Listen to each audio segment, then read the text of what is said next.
क्या उनके मुख पर आपको सीता के मुख की आभा नहीं दिखी और उसके माथे की रेखाएं भी नहीं दिखी आपको? मैं उनकी माता से मिला, किंतु वो सीता नहीं थी। और छवि, क्या आपको उनमें सीता की छवि भी नहीं दिखाई दी? 40 वर्षों से मैंने अपनी पुत्री सीता का मुख भी नहीं देखा। अब तो उसकी स्मृति भी विस्मृत होने लगी है। आप विश्राम कीजिए, आप अस्वस्थ हैं, क्या कर रही हैं आप ले चलिए मुझे, मैं क्षण भर में अपनी सीता को पहचान लूंगी। आप ले चलिए मुझे, ले चलिए। तो क्या सीता का पिता इतना अभागा है कि उसकी पुत्री सीता सामने होती है और वो पहचान भी नहीं पाता? मैं वन देवी से मिला हूं। आप कहीं नहीं जाएंगे, आप विश्राम कीजिए, आप अस्वस्थ हैं। अस्वस्थ हूँ? जब से मेरी पुत्री चली गई है, मैं क्षण भर में उसे पहचान लेती। आप उन ऋषि कुमारों को खोजने के लिए 8 दिशाओं में अपने सैनिकों को भेज दीजिए। मैं उन्हें देखते ही उनके अस्तित्व का पता कर लूंगी। आप कुछ कीजिए ना।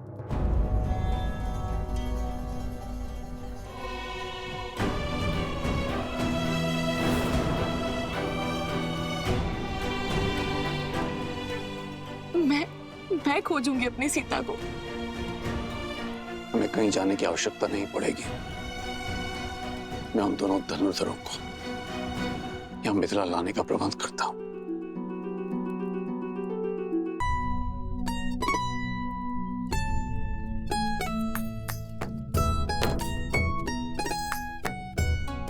लव भैया, अभी तो स्वच्छ किया था, विशेष तुनीर को लेकर क्यों बैठ गए? क्योंकि हमें इस तुनीर को ससम्मान मिथिला के महाराज जनक को लौटाना है। आओ, तुम भी हाथ बटाओ। जब लौटाने जाएंगे तब साफ भी कर लेंगे ना। ऐसे 3 में 3 बार इसे रगड़ते रहे तो घिसकर पतला तार हो जाएगा ये तुनीर।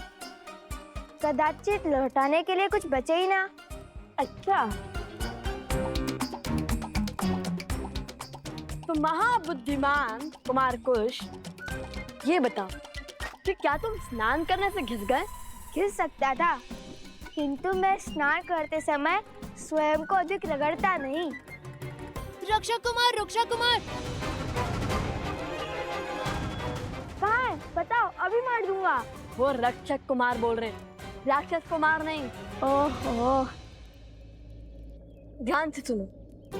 अगली बार यदि तुमने मुझे राजकुमार या फिर रक्षक कुमार या फिर कुछ भी ऐसा कहा तो मैं गुरुदेव को कहूंगा कि तुम्हें बुद्धि के लिए कोई औषधि दे।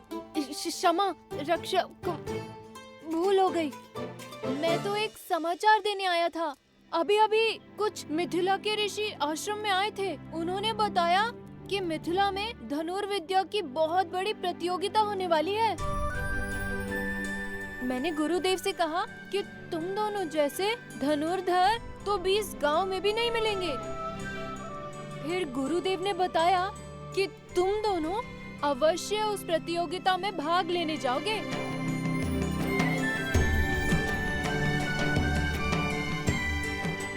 अब केवल भगवान वाल्मीकि की आज्ञा शेष है।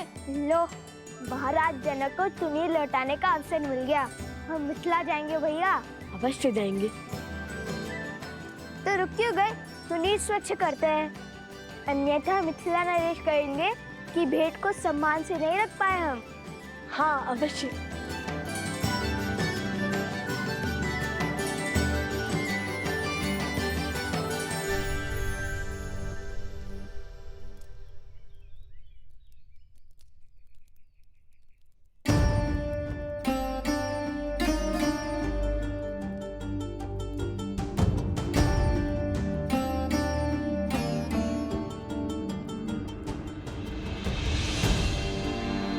प्रणाम ऋषिवर। कल्याण हो। शब्दों में नमन, किंतु मुख मुद्रा में मनन। वन देवी, सबसे पहले तो मेरा धन्यवाद स्वीकार कीजिए। आपके पुत्रों ने मेरे भाई सोमकर्ण को बचाकर हम पर बड़ा उपकार किया है। अपने मित्र की सहायता करना उनका कर्तव्य था। और फिर लवकुश अपने गुरु भाई को अकेले संकट में कैसे छोड़ सकते थे। अवत्सरा, तुम ऋग्वेद के ज्ञाता हो। शिष्यों को मंदिर में ले जाकर पाठ आरंभ करो, मैं आता हूँ। जो आज्ञा ऋषिवर। चलो। बताइए वनदेवी, क्या समस्या है? ऋषिवर, भगवान वाल्मीकि ने मेरे पुत्र को मिथिला जाने का आदेश दिया है। जानता हूँ। तो ऋषिवर, आप ये नहीं जानते कि मेरी माता उन्हें देखते ही पहचान लेगी। जितना मैं उनको जानती हूँ उससे अधिक वो मुझे पहचानती है। वो मेरे पुत्रों में मेरी छवि अवश्य देख लेंगी। भेद खुलने का भय स्वाभाविक है वनदेवी, किंतु आपको जो उचित लगे आप वो कीजिए। शेष सब नीति का निर्णय। जब बीज के अंकुरित होने का समय आता है तो उसे भूमि से बाहर आने से कोई रोक नहीं सकता। ठीक उसी बीज की भांति होते हैं वो गुण जो लवकुश के रक्त में है। शौर्य, विद्या, कुलीनता और धर्म, जो न मिटाने से मिटते हैं और न छुपाने से छुपते हैं। लवकुश को मिथिला जाने दें।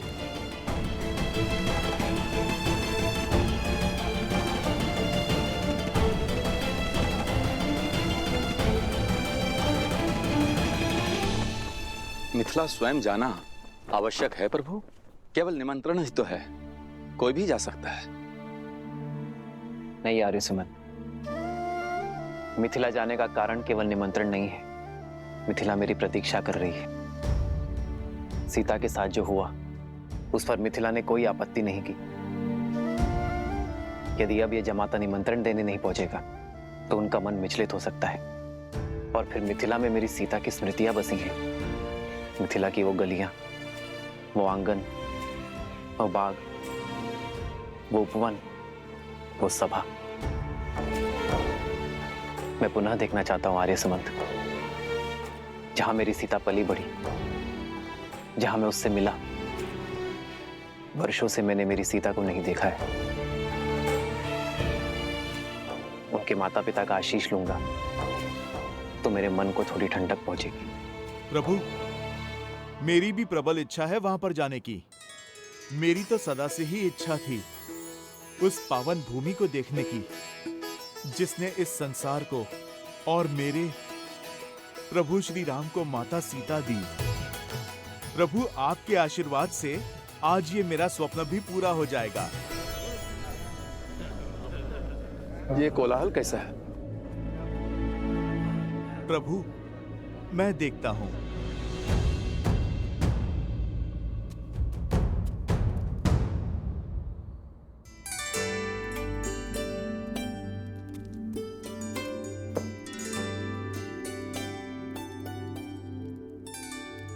मार्ग इतना भी लंबा नहीं है कुछ। मार्ग तो फल्गु तक का भी इतना लंबा नहीं था, किंतु लंबा हो गया था ना।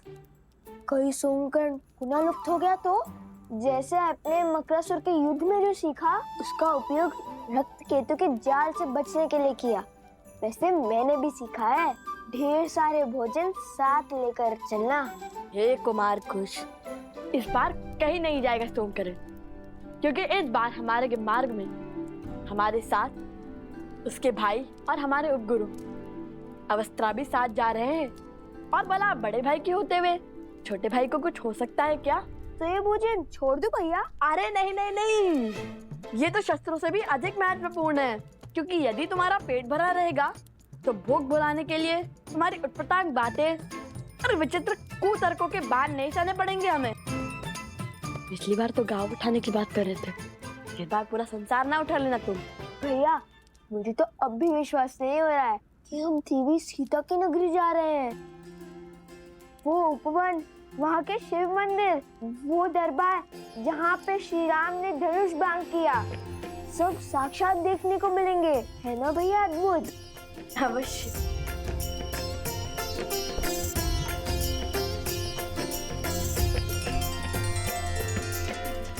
जो आपका कार्य है आप वो कीजिए और नीति को अपना कार्य करने दें।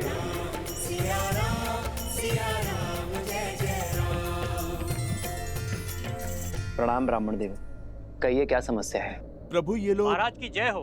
मैं मत्स्य राज्य से आया हूँ आपके लिए मत्स्य राज की राजकुमारी का विवाह का प्रस्ताव लेकर। ये देखिए महाराज, उर्वशी और रंभा से भी अधिक सुंदर है हमारी राजकुमारी। महाराज, त्रिशानु की ओर से छोटी सी भेंट।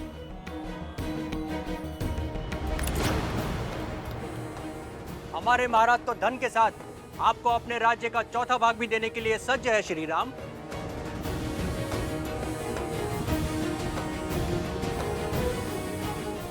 आप सबका प्रस्ताव भले ही उचित हो, किंतु उसे देने का उपक्रम अनुचित भी है और अनीतिपूर्ण भी। विवाह कोई व्यवसाय नहीं है जिसका आधार केवल संपत्ति का लेन देन हो। ये मेरा आपसे अनुरोध है कि अपनी राजकुमारियों का अपमान ना करें। एक स्त्री को भोग्य बनाकर प्रस्तुत ना करें।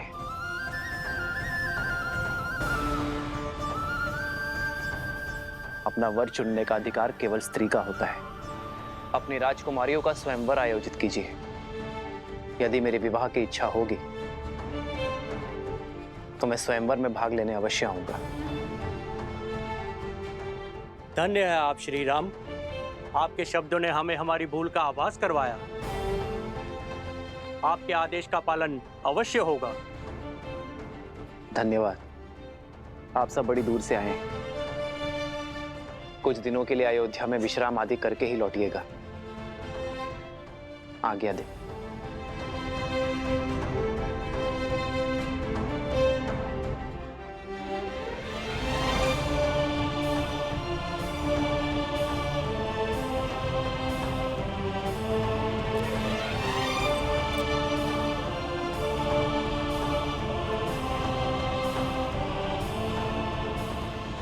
इतना ही नहीं, मिथिला के गौरी मंदिर का उपवन स्वर्ग से भी सुंदर है।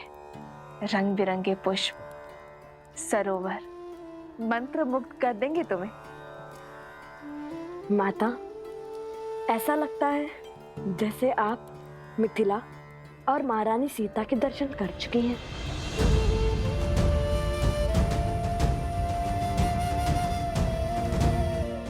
हाँ हाँ, बालपन में गई थी मिथिला, कुमारी सीता को भी देखा था। जानते हो, ज्ञान की नगरी कहलाती है मिथिला।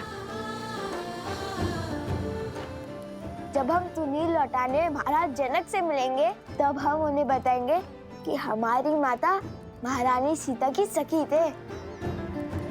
महारानी सीता की नगरी देखने के लिए रहा नहीं जा रहा मुझसे तो।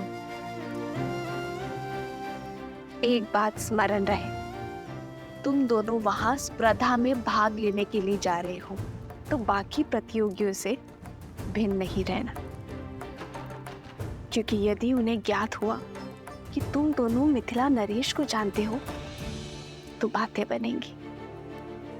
तुम दोनों जीत तो जाओगे, किंतु अन्य स्पर्धक मिथिला नरेश पर पक्षपात का लांछन लगाएंगे। तो उचित यही होगा इस स्पर्धा के अंत होने तक तुम दोनों उनकी दृष्टि से ओझल रहना। जी माता। किंतु अंत में तो हमें तो उनसे मिलना ही होगा ना। हम उन्हें कहेंगे कि प्रभु श्री राम और महारानी सीता के नाम पे पत्र लिख दे, जिससे अयोध्या पहुंचाने का कार्य हम करेंगे। और इसी बहाने प्रभु श्री राम और महारानी सीता दोनों के दर्शन पालेंगे। अवश्य। किंतु महारानी सीता को माता सीता कहोगे तो उन्हें अधिक सुख मिलेगा। माता सीता? माता सीता?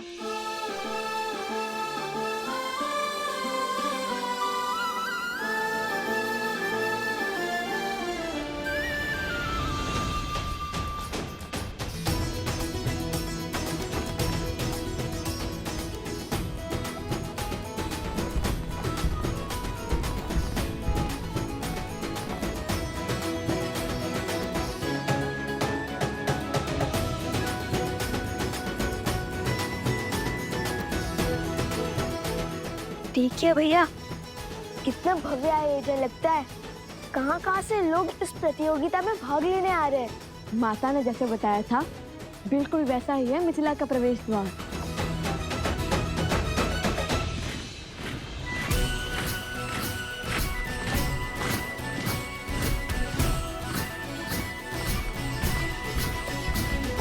अयोध्या का ध्वज, ये क्या अयोध्या की सेना आ रही है?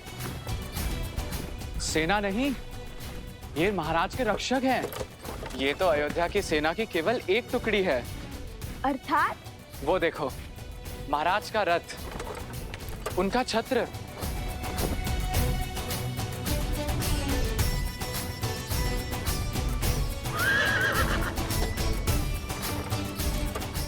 अद्भुत, ये तो श्री राम का रथ है। लगता है श्री राम के दर्शन यहीं हो जाएंगे, आनंद आ जाएगा। हम उन्हें बताएंगे कि हम उनके सबसे बड़े भक्त हैं।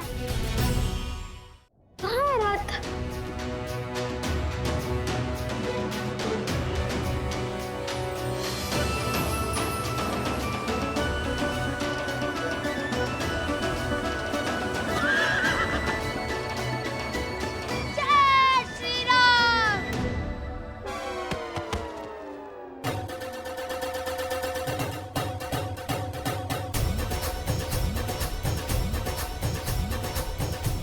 शीघ्र चलिए भैया, लगता है श्री राम के दर्शन हो ही जाएंगे।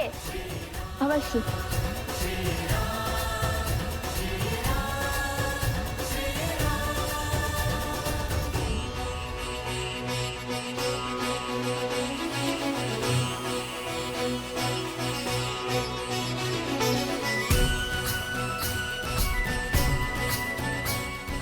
राजकुमार सतानंद जी, ये मैं क्या सुन रहा हूं? क्या ये सत्य है कि श्री राम जी स्वयं मिथिला पधार है? 100% महाराज, ये रक्षक टुकड़ी अयोध्या नरेश महाराज श्री राम की है, जो सदैव महाराज की यात्रा के साथ ही होती है। और मुझे ऐसा प्रतीत हो रहा है कि ये आपको अश्वमेध यज्ञ हेतु आमंत्रित करने आ रहे हैं।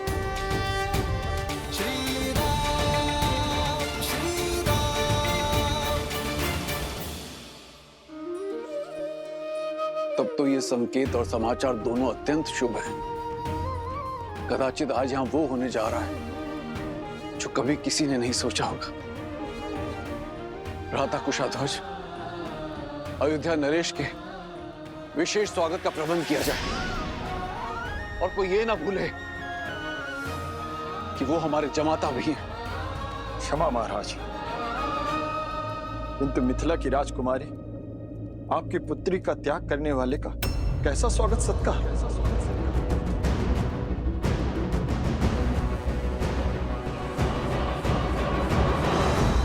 ये आप क्या कह रहे हैं भ्राता कुशाध्वज?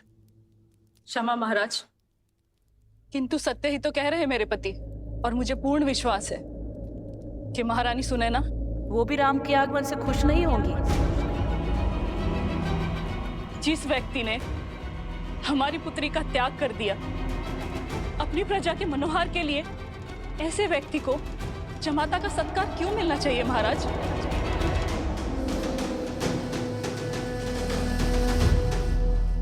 उचित कह रही हैं देवी चंद्रभागा। महाराज, अयोध्यापति को किसी विशेष स्वागत का अधिकार नहीं है।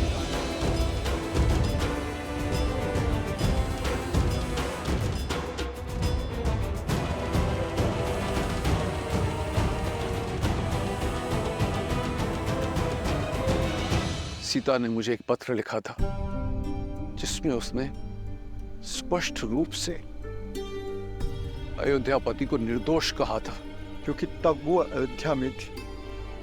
उस पत्र का कोई मूल नहीं महाराज।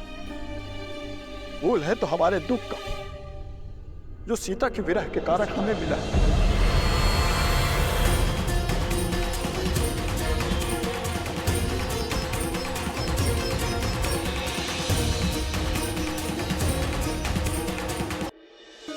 भ्राता कुशाध्वज, अयोध्या नरेश के विशेष स्वागत का प्रबंध किया जाए। क्षमा महाराज, आपकी पुत्री का त्याग करने वाले का कैसा स्वागत सत्कार, कैसा स्वागत सत्कार। सीता ने मुझे एक पत्र लिखा था जिसमें उसने स्पष्ट रूप से अयोध्यापति को निर्दोष कहा था। क्योंकि तब वो अयोध्या में थी। उस पत्र का कोई मूल नहीं महाराज। मूल है तो हमारे दुख का, जो सीता के विरह के कारण हमें मिला।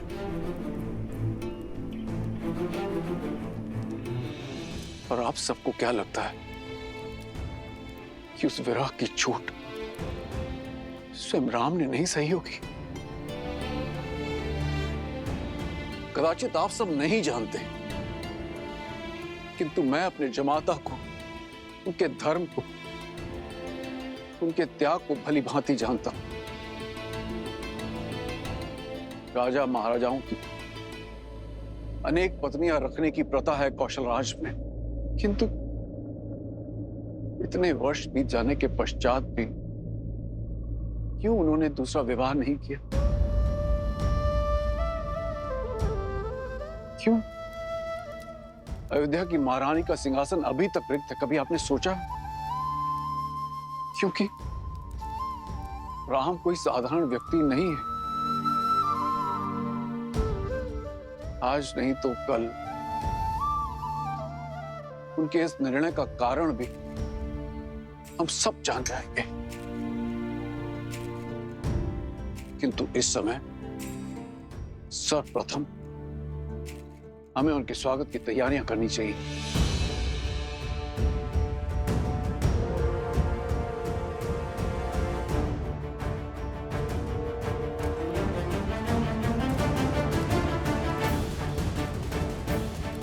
ये हमारा आदेश है।